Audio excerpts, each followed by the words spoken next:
Taylor, and this is no Forsaken video.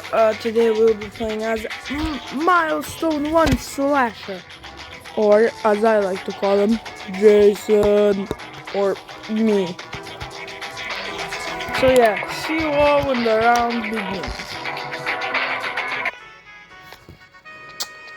So this is the Underground War. I like this.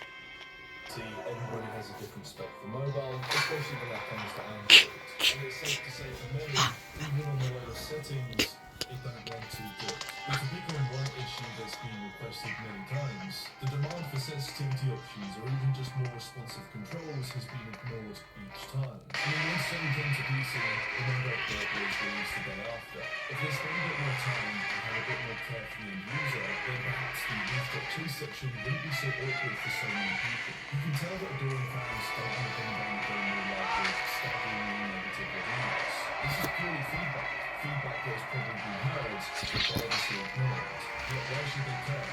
When refund policies aren't always fair as Steam, and when the hype train must go on. When you have supportive fans on other platforms that show unconditional love for your game, then maybe it's at the very least worth showing some intent to implement simple features that have been much requested in return.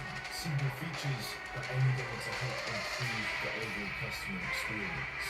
Touch controls have always been a bit awkward. They've only used the same control pad for the sake of cutting corners, and I'd argue with no proper testing, it's hard to look at all of that and show respect when clearly none is given in these areas. As a slight tangent, trying it out on the business expense switch wasn't too bad. Surprisingly, it didn't explode, but my wallet did cry a little after having to spend money on the first game.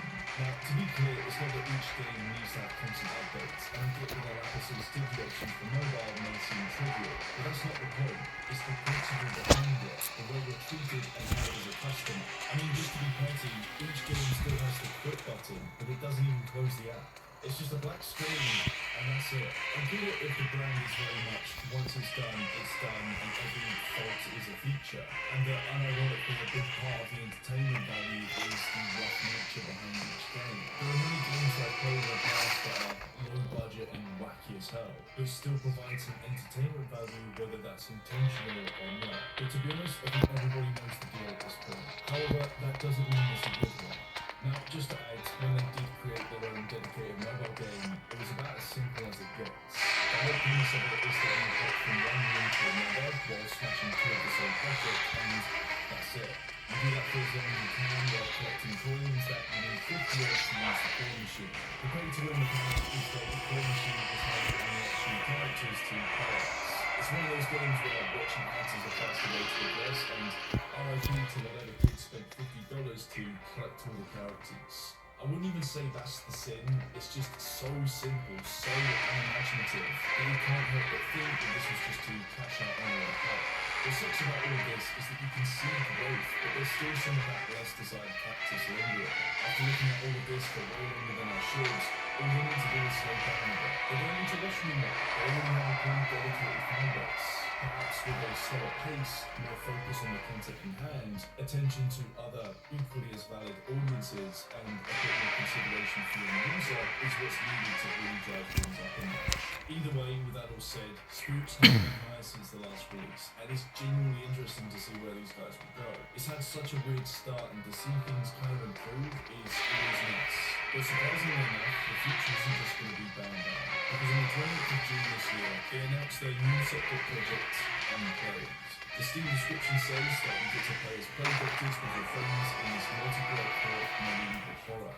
Purge the plague, create the cure, escape the mutated creatures, and most importantly, make the Queen proud. I've got to be brutally honest, after watching the trailer, the lads are cooking, and this time, it smells kind of good. You can see that there's that similar style, but it all looks well put together and coherent. It looks like a horror, and hopefully, it's going to be a fun one to play with friends.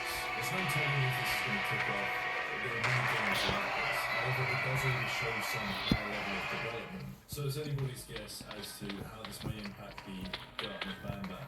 Before this, there was no telling where these guys were going. If it would just be Garten of Banban until it dies a slow death. It does feel like they've always worked at a fast pace to ensure that they can keep up with the hype. Because the truth is, when you pick off, there's no telling how long it's going to last. starting off in the beginning with short side stories with some What? I wasn't talking the whole time. creating one of the most controversial Bro, I forgot to talk.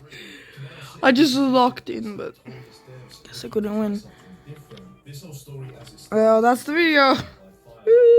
I'm sorry, everyone who was expecting me talking. some silly things. I'm so sorry. I just. Oh my god. See you all later. See you next video. Goodbye. Watch some of my old videos too.